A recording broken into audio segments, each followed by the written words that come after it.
Hola, un amoroso saludo para ustedes. Hoy quiero aprovechar un poco de tiempo que tengo mientras espero un vuelo de Bogotá a Cúcuta. Iré allí a trabajar con familias que acompaña la pastoral familiar de las hermanas vicentinas en ese lugar de frontera donde hay tantas realidades complejas a propósito de las dinámicas que se viven en Venezuela y en ese lugar de frontera con Colombia. Estaré allí acompañando algunos procesos comunitarios que acompañan a las hermanas vicentinas desde este enfoque de la psicología sistémica y desde las constelaciones familiares. Y mientras estoy aquí esperando el cambio de vuelo, vengo reflexionando un poco sobre la experiencia terapéutica, pero también sobre la experiencia vital a propósito del triángulo dramático de Karpman. Este triángulo es un modelo psicológico y social de la interacción humana que es publicado por Karpman en el 68, en un texto que él llamó Cuentos de Hadas y Análisis del Drama de Guión, traducido pues al español. Este triángulo ha sido analizado por muchas personas, terapeutas teóricos, y hay mucha información sobre él en la red. Pero mientras yo estaba aquí, a propósito de esos momentos en los que una se inspira y genera, crea conocimiento desde la experiencia, escribí algo que les quiero compartir. Me parece importante a la luz de los avances de la psicología social, de la psicología sistémica y de la psicología vincular. ¿Qué sucede cuando uno de estos personajes, en el triángulo dramático, nos vamos a encontrar una lógica de manipulación entre el salvador, el perseguidor y la víctima? Y lo que me he encontrado en psicoterapia es un poco lo que les voy a compartir a partir de estas reflexiones. ¿Qué sucede cuando uno de los tres personajes de este guión de manipulación decide crecer, decide madurar? En mi práctica psicoterapéutica yo he aprendido que la palabra madurez es más potente que la palabra adultez, porque la segunda palabra adultez a mí siempre me ha recordado procesos como adulterados. Siempre le digo a las personas que van a mis espacios que volverse adulto es dejar que el niño se adultere. Cuando el niño se adultera es cuando no permitimos y respetamos los procesos de maduración, cuando se nos han exigido situaciones que nos obligan a crecer antes de tiempo, cuando hemos aceptado, tomado o recibido cargas que no nos corresponden. Entonces el niño se adultera y crece antes de tiempo. Son niños y niñas que nos inflamos, se nos infla el ego muchas veces por esa relación de amor ciego que tenemos con nuestros padres, cuando comienzan a aplaudirnos porque nos dicen, miren tan lindo el niño, habla como un viejo, y resulta que en ese hablar como un viejo y comportarse como un viejo no está disfrutando de la etapa de la niñez, de la etapa de la adolescencia, de la juventud como corresponde. Para mí esos procesos acelerados adulteran el proceso de maduración. Por eso le apuesto más a la palabra madurez, porque así como los frutos que se quedan en el árbol, ese árbol que pasa por el invierno, por el verano, por la primavera, por el otoño, ese árbol que se nutre de la tierra en cada momento vital, va a dar frutos dulces. Y así nosotros, cuando nos permitimos pasar por esas etapas del desarrollo de una manera tranquila y amorosa, permitiendo cada momento de tránsito sin acelerarlo, pues vamos a estar más dulces con la vida. Entonces, volviendo a la reflexión del triángulo dramático, mientras venía en el avión en Medellín-Bogotá, recordaba momentos vitales en los que también he jugado a ser víctima, también he jugado a ser victimaria, perseguidora o ser salvadora, y también como en esas dinámicas que llegan a consulta o a los espacios de las constelaciones familiares los podemos evidenciar. Es muy importante entonces reflexionar sobre esto.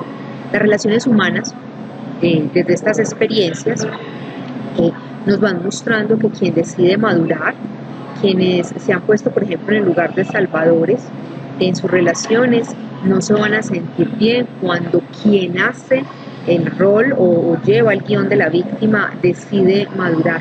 Generalmente cuando esto sucede, las personas que se colocaron o nos colocamos en algún momento en ese lugar del Salvador, un Salvador que no respeta los procesos del otro, un Salvador que ha construido un guión de vida a partir de ese lugar, siente que se queda sin oficio, siente que se queda sin un lugar. Entonces muchísimas veces nos vamos a encontrar que ese Salvador ya no se va a sentir necesitado, que va a sentir que le abandonaron en su rol de ayudador y va a comenzar a transferir sentimientos de ira en el código de culpa a quien fue antes su víctima o víctima de la vida y él creía que lo estaba salvando. Esta transferencia de sentimiento de ira porque ya no puede cumplir su rol de salvador, de ayudador, la va a transmitir a quien antes fuera la víctima a través de reclamos, reclamos que le hacen sentir culpa a la víctima, reclamos que nombran a la víctima o quien estaba antes en el lugar de víctima, porque se supone que esa persona está saliendo de ese lugar, se está haciendo responsable de su vida, pero ahora va a recibir unos reclamos del ayudador que quiere hacerla sentir como una desagradecida, quiere hacerle sentir que lo va a seguir necesitando toda la vida, que sin él, sin el ayudador, no podría ser nadie, no podría lograr lo que ahora quiere lograr por su propio esfuerzo, por su propia energía.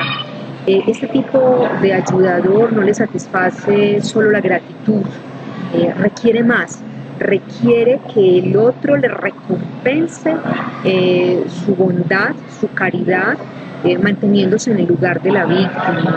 Y entonces este circuito, este círculo de retroalimentación entre víctima y ayudador no va a permitir que ninguno de los dos crezca, porque va a ser la única forma en la que los dos van a reafirmar su guión en el mundo.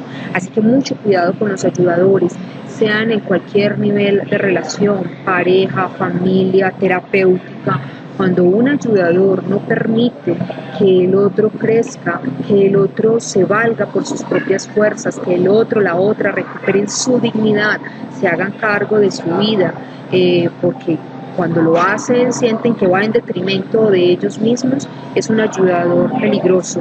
Generalmente esto pasa mucho con los indignados. Los indignados son aquellos que no han sufrido directamente las vulneraciones o la violencia y entran a defender a otros. Generalmente lo viví cuando fui acompañante de víctimas del conflicto armado en el oriente antioqueño. Recuerdo una mujer que me decía: Liliana, es que yo quiero perdonar, yo deseo perdonar, en esa lógica del perdón en la que muchas veces algunas instituciones meten a estas personas, pero esta mujer lo decía honestamente, ella quería perdonar a sus victimarios, habían desaparecido a su hijo y luego lo había encontrado asesinado y enterrado en una fosa común. Esta mujer me decía: yo quiero perdonar, pero muchos de los que me acompañan en las organizaciones me dicen que no es válido perdonar. Y ahí yo veía una lógica que no respetaba el proceso de esa mujer, una lógica de unos ayudadores que sienten que tienen la verdad, que tienen claro cuál es el camino de verdad, justicia y reparación. Y no permitimos que los otros hagan sus propios procesos de conciencia.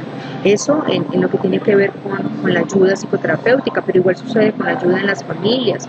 Hay muchas personas que se instauran en el lugar de los ayudadores y cuando ayudador desde el dinero, ayudador desde el apoyo emocional, y cuando quien ya no quiere estar en ese lugar de víctima y decide empoderarse, salir de ahí, ser autónomo, autónoma en el proceso de construcción de sus decisiones, de tomar sus decisiones, el ayudador se siente mal, el ayudador se siente traicionado, el ayudador no va a aceptar que el otro le diga gracias por lo que me has dado, porque finalmente lo que necesita es que el otro se mantenga ahí, en ese lugar de sometimiento, para poderse seguir sintiendo importante. Y bueno, muy bien.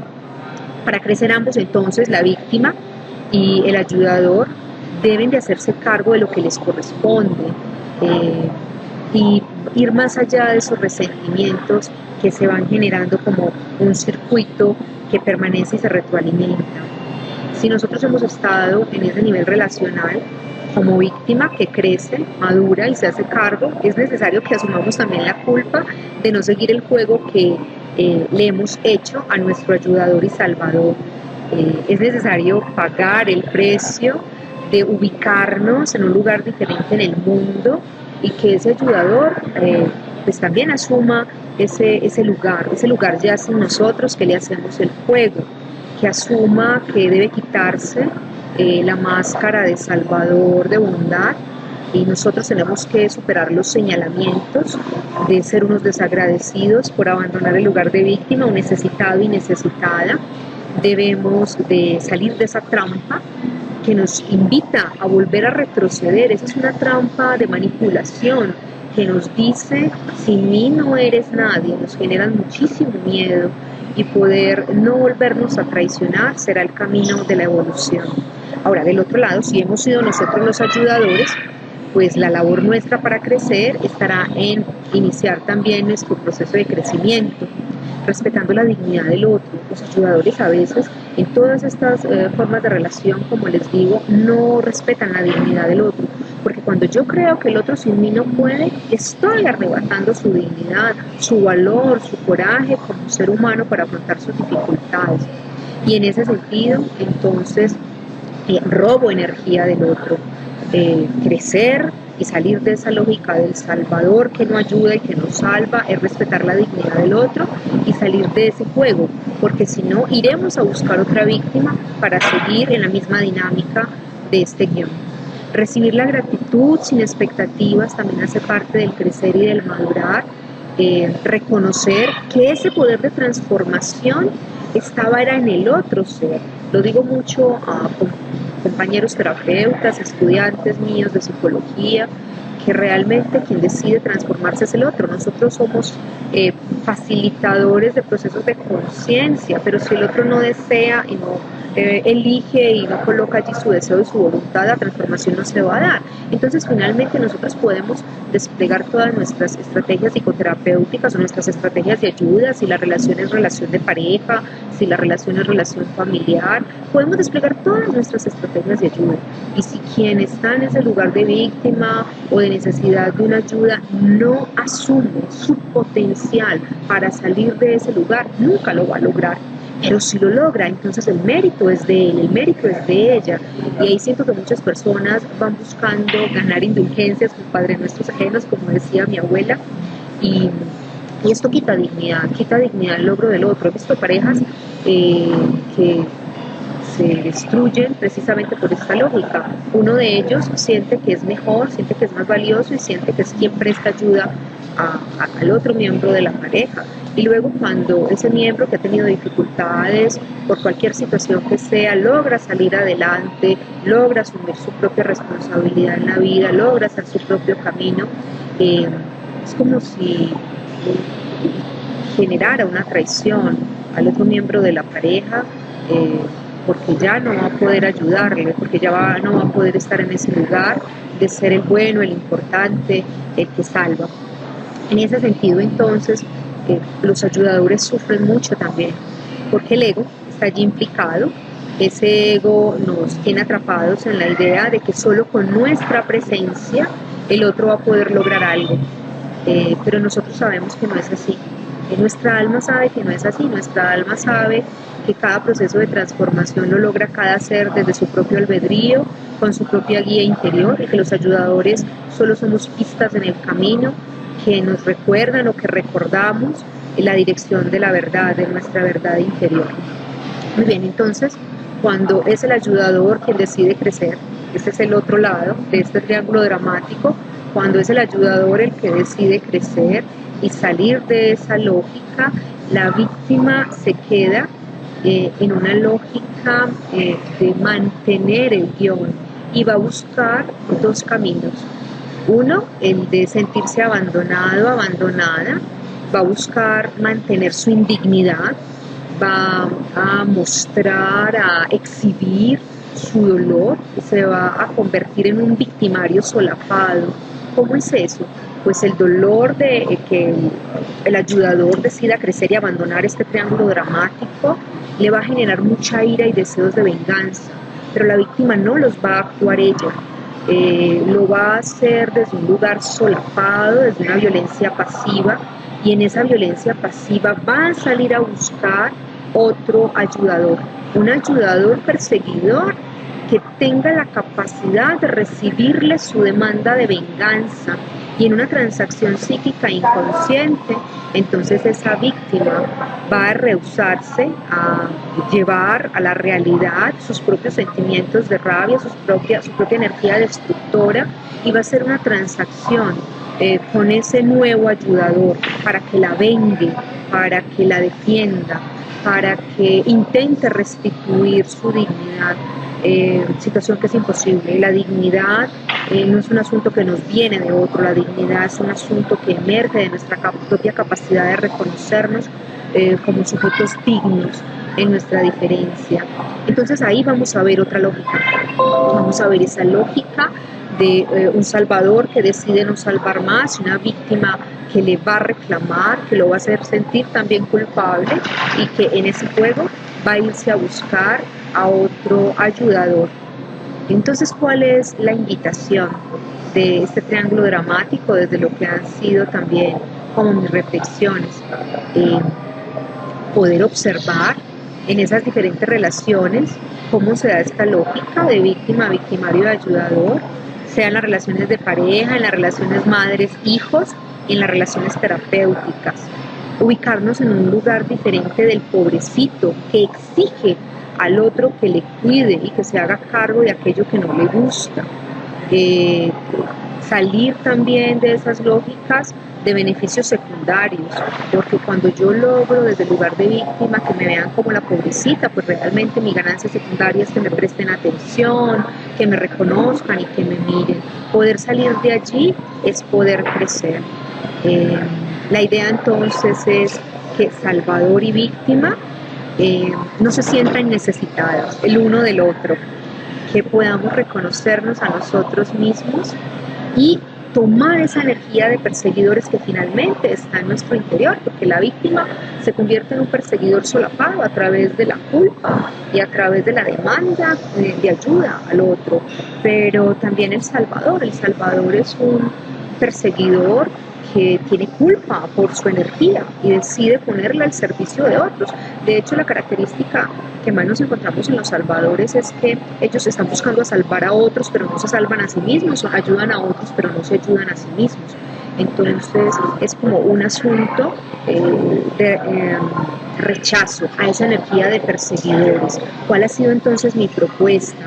Mi propuesta es que rescatemos esa energía de perseguidores y que madurar entonces implique para nosotros reconocer el lugar desde donde nos estamos relacionando, reconocer desde dónde ese patrón está grabado en nuestra psique, si es desde el nivel inconsciente personal, familiar o colectivo, para poderlo desinstalar de allí y luego elegir si deseamos pagar el precio para transformar ese guión de vida, renunciando a los beneficios secundarios de cada papel, de cada guión, y asumir esa energía de perseguidores que es la que nos permite salir de estos juegos para perseguir ya no a víctimas, ni a victimarios, ni a perseguidores, sino para perseguir nuestros propios sueños. Esta es una reflexión que también me queda después de haber conocido a Carola Castillo, una mujer con la que hace 2 años, 3 años atrás tuve la posibilidad de estar en un taller de constelaciones reconstructivas, en mi formación como consteladora familiar, y recuerdo mucho la enseñanza de esta mujer cuando el perseguidor asume su propia energía, no para salir a perseguir a otros seres humanos, sino para perseguir su propio sueño, su propia misión. Entonces el perseguidor sale de este triángulo dramático y realmente puede ir tras de su propia felicidad. Y en ese sentido, tanto salvador como víctima también tienen la misma tarea, reconocer esa energía en ellos y poder salir de esos lugares que nos indignifican como seres humanos. Hasta aquí mi reflexión de hoy. Un abrazo para todos y bueno, seguimos en contacto a través de estos videos que en la web estoy colgando. Un abrazo y feliz día para todos.